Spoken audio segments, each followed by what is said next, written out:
자, 지금부터 2026년 1월에 미국 금융시장으로 한번 들어가 보겠습니다. 좀 가상 시나리오이긴 한데요. 지금 시장을 보면 꼭 두 얼굴을 가진 것처럼 보여요. 그러니까 한쪽에서는 주식시장의 사상 최고치를 막 경신하면서 잔치를 벌이고 있는데 다른 한쪽에서는 글쎄요, 가장 믿을 만한 경제 지표들이 지금 당장 멈추라고 빨간불을 번쩍이고 있다는 거죠. 도대체 뭐가 진짜일까요? 자, 이 미스터리를 풀기 위한 첫 번째 단서부터 한번 살펴보죠. 이 지표는요, 정말 놀랍게도 단 한 번도 틀린 적이 없는 거의 완벽한 예측력을 자랑합니다. 바로 3회 법칙이라는 건데요. 이게 뭐냐면 쉽게 말해서 미국 경제에 설치된 화재 경보기 같은 거예요. 중요한 건 이 경보기가 지금까지 단 한 번도 잘못 울린 적이 없다는 사실이죠. 네, 바로 이 0.5%가 핵심입니다. 이게 뭐 그냥 숫자가 아니고요. 일종의 트리거라고 보시면 돼요. 실업률이 이 기준선을 딱 넘어가는 순간 역사적으로 보면요. 예외가 단 한 번도 없었어요. 무조건 경기 침체가 왔습니다. 보시면 아시겠지만 우리가 지금 보고 있는 이 2026년 가상 시나리오에서는 바로 그 경보가 울려버렸습니다. 12개월 최저치보다 0.5%가 높아지면서 정확히 트리거가 발동된 거죠.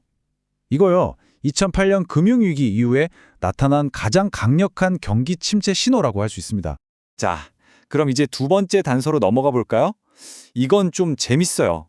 어떻게 보면 상식과 반대되는 아주 역설적인 신호거든요. 다들 장단기 금리 역전, 수익률 곡선 역전 이런 말 들어보셨죠?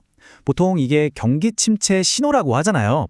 그런데 진짜 무서운 건 이 역전 현상이 풀릴 때, 즉 곡선이 다시 정상으로 돌아올 때 시작된다면 믿으시겠어요? 과거 데이터를 쭉 보면요. 신기하게도 금리가 역전된 상태에서 바로 침체가 오진 않아요. 진짜 위기는 보시는 것처럼 그 꼬였던 곡선이 풀리면서 정상화될 때 바로 그때 시작됩니다. 시장이 이젠 진짜 위험하다 싶어서 연준이 금리를 곧 내릴 거라고 예상하기 시작하는 바로 그 시점이죠. 그러니까 이게 정말 중요한 포인트인데요. 수익률 곡선이 정상으로 돌아오는 게 이제 경제가 괜찮아지나 보다가 아니라는 겁니다.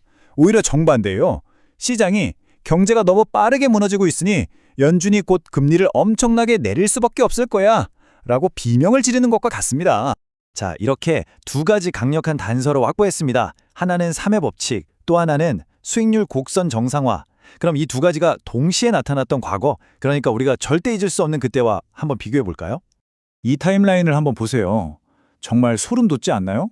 위쪽이 2007년에서 2008년, 아래쪽이 2025년에서 2026년 시나리오인데요. 수익률 곡선이 먼저 정상화되고 그 직후에 3회 법칙이 발동되는 순서가 정말 놀라울 정도로 똑같습니다. 과연 그 다음은 뭘까요? 단순히 순서만 같은 게 아닙니다. 내용을 들여다보면 더 비슷해요. 그때도 그랬던 것처럼 겉으로 보이는 고용지표는 괜찮아 보이는데 속을 파고들면 정규직 일자리는 줄고 있고 파트타임만 늘어나고 있어요. 심지어 예전에 발표했던 좋은 수치들도 슬그머니 하향 수정되고 있고요. 표면 아래에서는 이미 균열이 가고 있다는 거죠. 상황이 이렇다 보니 시장에서는 또다시 익숙한 논쟁이 벌어집니다. 한쪽에서는 에이, 이번에는 달라, 괜찮을 거야 라고 말하는 낙관론자들이 있고요. 다른 한쪽에서는 데이터를 봐라, 데이터는 거짓말하지 않는다고 말하는 비관론자들이 팽팽하게 맞서고 있죠. 2008년 직전과 정말 똑같은 구도입니다. 좋습니다. 만약에 우리가 희망보다는 데이터를 믿기로 결정한다면요. 그럼 결론은 경착륙, 즉 하드랜딩으로 향하고 있는 겁니다.